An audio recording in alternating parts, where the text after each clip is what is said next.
Howdy, how are you all doing? And welcome back to another video of random objects and things that you could use in your D&D game that I've come up with or I've seen and I've changed in some way to be the more cursed and charmed objects that you can reward your party with when you've looted a dragon's lair, or in this case beaten a baddie, a very well dressed baddie of style and joie de vivre, because today's items are all clothing.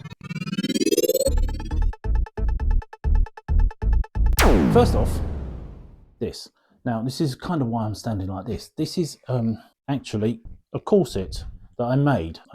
It is laced up and it is very tight and very like this. And it's to demonstrate that if you come across a corset, it could be worn by a male party member rather than just a female party member. This is very tight. It is boned. There are bones. I've worn this once to a club night and never worn it again. And it's very hard to get into. It takes a great deal of time to get into. And I'm very upright and very restricted. This would be a corset of binding. I'm reading off the screen because it's a bit involved. A whalebone corset that would give you +2 to your AC and also be bonus resistance against slashing. Because of the bones in it, slashing through it would actually be quite difficult. Piercing, however. And then different lacing's tightness would increase the bonuses. If the player was to lace this, to wear this, and wear it casually and loose, which this is not, you would get a +1 in your AC, no matter what. 0 DC challenge, but comfortably laced, again, this probably isn't comfortably laced, a DC of 10, or an automatic success if you are aided by another party member into getting in and lacing up and doing the laces properly. It does take a lot. Though this is not tight, as most of the laces are done up correctly but not done up tightly, they're just done up, it still fits nice to the body. This will give you +1 in charisma because you're well presented, you're upright, and if you go and talk to somebody wearing this, you've got a bit more charisma, a bit more elegance and so forth. Now, standard lace, again, this is a bit tighter than standard lacing, will be a 15 DC or reduced to 5 DC if aided by a companion to help you into it and laced up. But it is going to take 1 off of an athletics or acrobatics roll. This style of lacing is meant to be a more extreme hourglass shape. This is not hourglass. I'm not in an hourglass shape of any sort.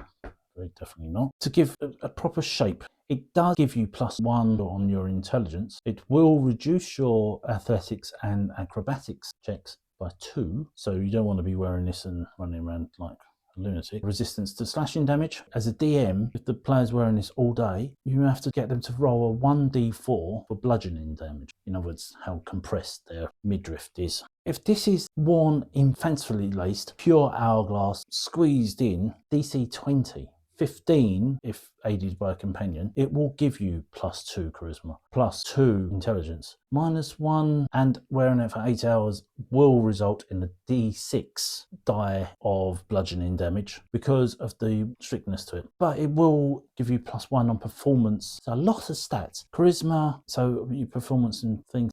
Intelligence will reduce your constitution a little bit. It's good, it's beneficial. It does make you stand very...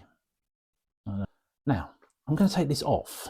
I did wear this for like 6 hours once, so I can justify the bludgeoning.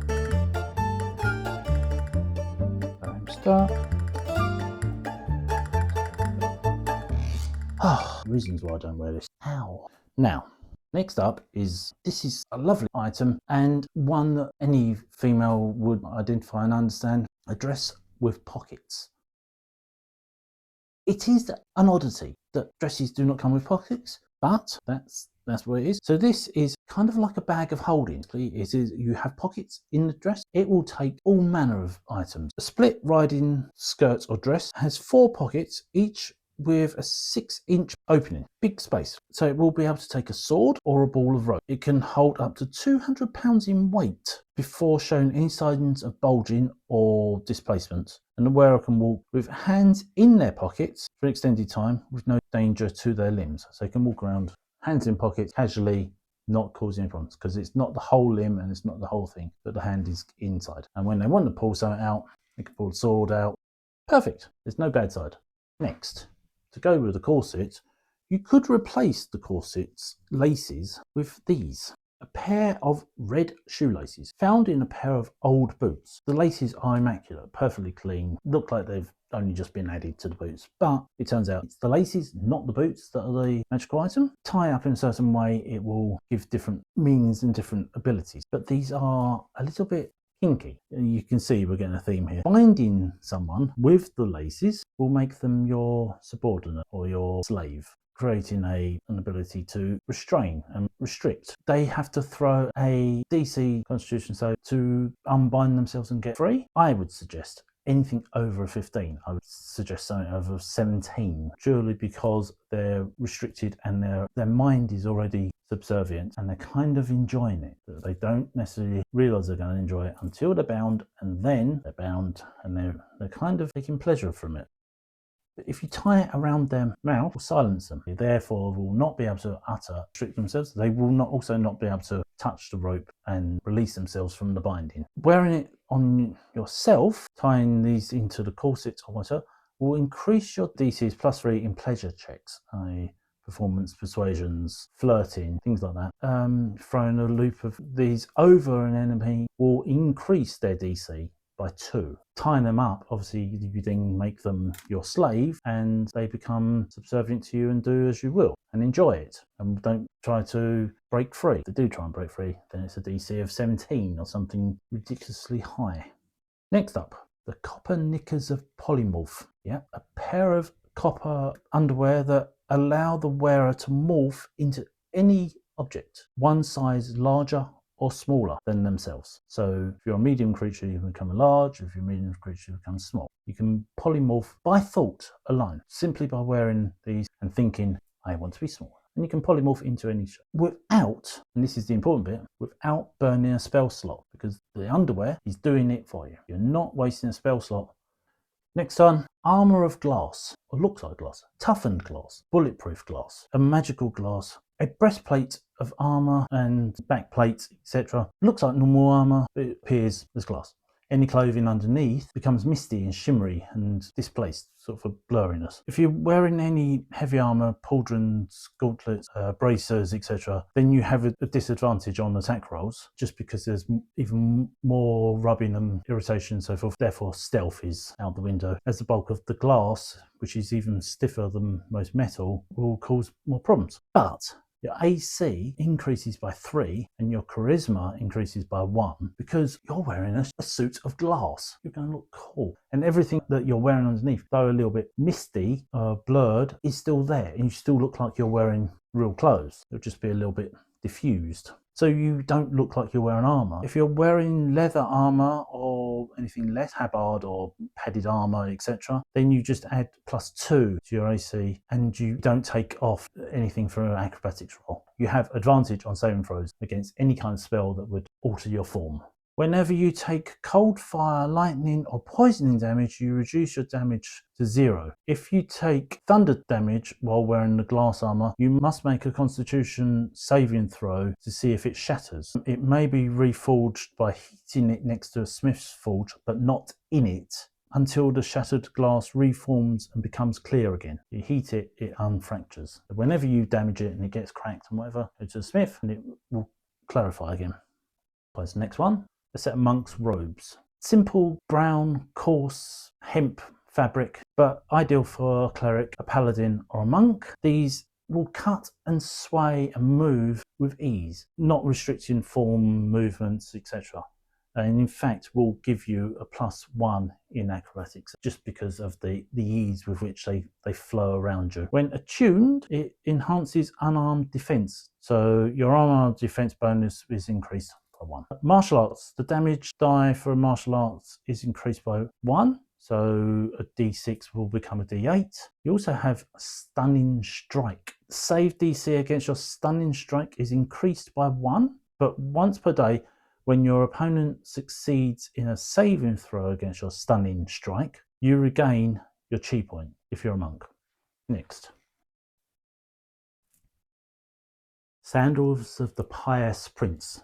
You can see where I got the idea for this. Acupressure sandals, if you don't know, these are very good for aligning your body and helping you get better. You stand on them, they hurt, supposedly. They don't really hurt.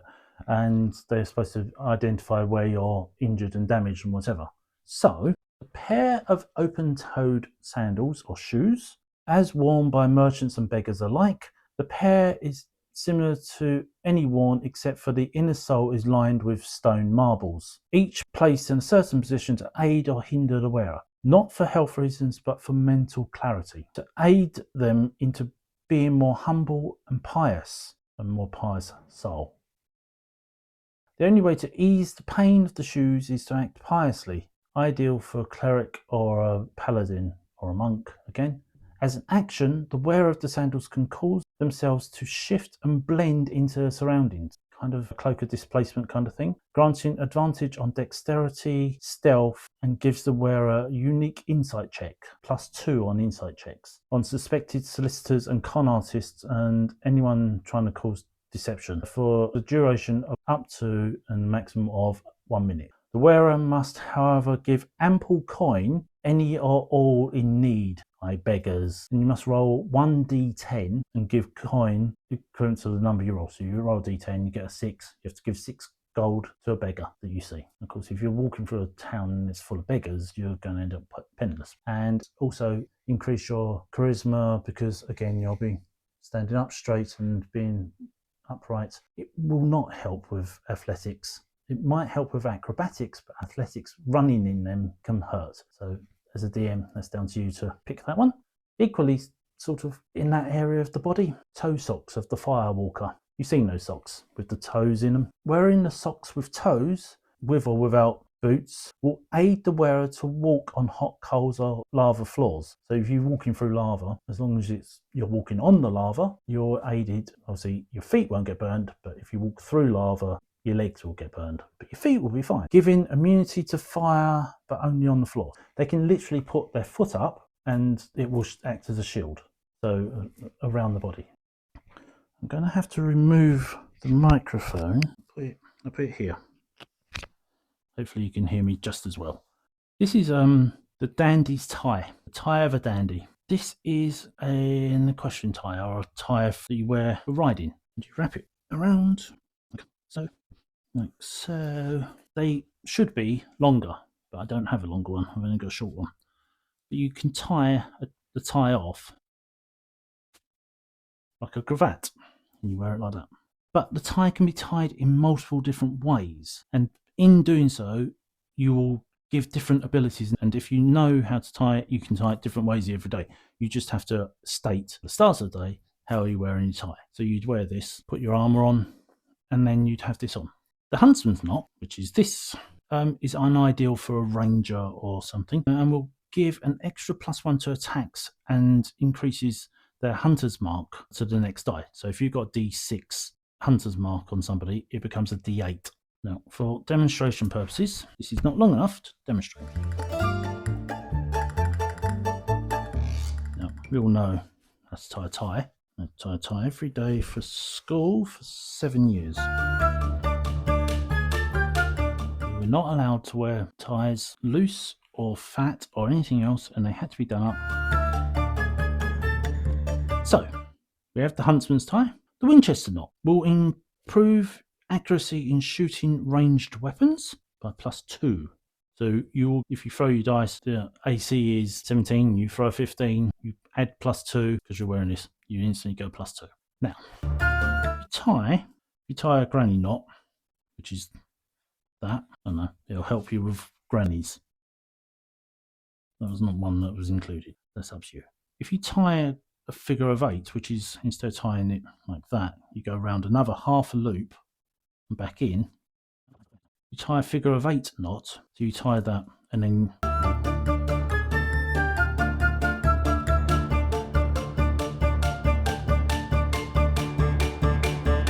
something like that. That's probably not ideal because I'm not looking in the mirror and doing it properly, but that's a figure of 8 knot. Basically, you tie a figure of 8 and then you trace it back through and you end up with a knot. It's not ideal, but changing your tied tie, this thing, which would be twice as long, taking it off and tying it up, will give you +2 on climbing. So your athletics or acrobatics roll will get a +2 because you're wearing A figure of 8 knot, which is, if you're not already aware, is one of the knots you use for climbing. A Trinity knot will aid religion, so Arcana, Religion, History, General Knowledge checks, +2. And a bowline will aid Charisma and Performance checks, giving +2 in Charisma throws. Ideal for players who are climbers or sailors. This is me trying to work out how to do this on the fly.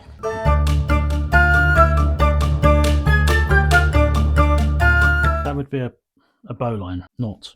You tie that like that. You will then get your bonuses in Charisma throws and anything you need a rope with. As a DM, I kind of would want to be evil and make them tie the knot in person and get them to practice, sort of prove that if the player can do it, the characters should be able to do it. But there we go. And I should probably have my suit jacket on for this again. Oh, I should do. I'm going to get my suit jacket. The pocket handkerchief of hiding. Quite a simple one. A pocket handkerchief, much like this, which will be unfurled. And voila, yes. Simple piece of cloth that acts much like a cloak of displacement or invisibility cloak. You place it over the section of your body and it'll vanish. Completely gone. Disappeared. Obviously, it doesn't cover all of you. So if you place it over your head, my head will disappear, but the rest of me will be in place. What purpose that serves, I don't know. But if you were to be hiding in a barrel and you place that over your head, someone looking in the barrel wouldn't see anything because this would be over your head, hiding you from view. Ah, right. There is a caveat to this. It will give +1 to a normal person in stealth. But a rogue or similar, they reduce their DC on a stealth roll. So they reduce the DC by their stealth. So if they've got +4 in stealth, they reduce the DC by that amount, up to the DM's choice, off of the DC for the stealth roll. One more. And finally, the flogging whip of carnal delight. You're getting me in a whole new light tonight, aren't you, with this? This was sent to me years ago for a review on our blog, and I got to keep it. Not really had much use of it, but a whip of soft leather used in intimidation and teasing and flirtation and performance and persuasion will give +2 to all those checks. But if the player tries to use it as a weapon, they will very quickly discover that it is -2 on their attack. So they throw a d20 and they get 16 and they instantly lose 2 points because, well, it's not going to hurt anybody. It's just there for a tease. But the player doesn't know this the first time they're using it. So it's only good for one joke from the DM. The DM gives this weapon to them, they use it, they attempt to whip somebody with it, and their attack drops. Obviously after that they can use it as and when they will, and obviously +2 to all flirting, persuasion, performance, charisma, so forth. Well, there we go.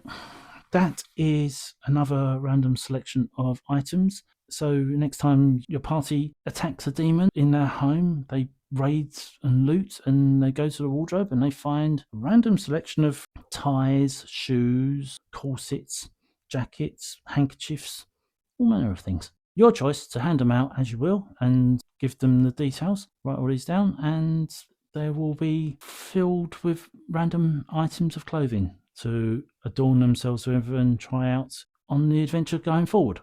There are more. There's a shop with some wonderful dresses, which I'll come to next time. Until then, I hope you like this. If you do, give it a thumbs up.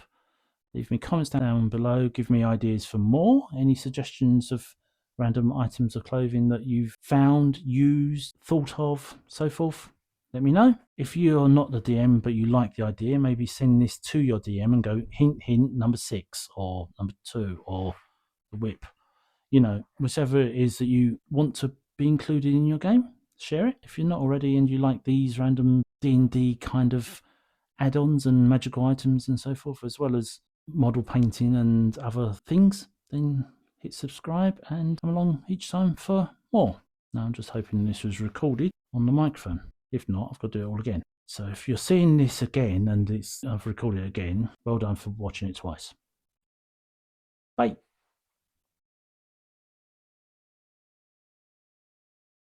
Any any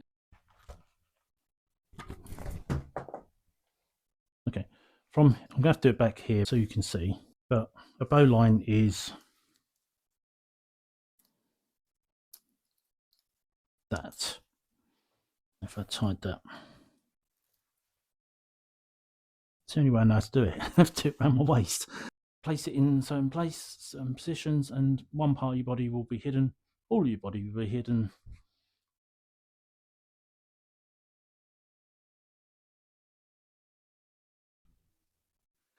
I almost fell over doing that. I don't know if I'll do it.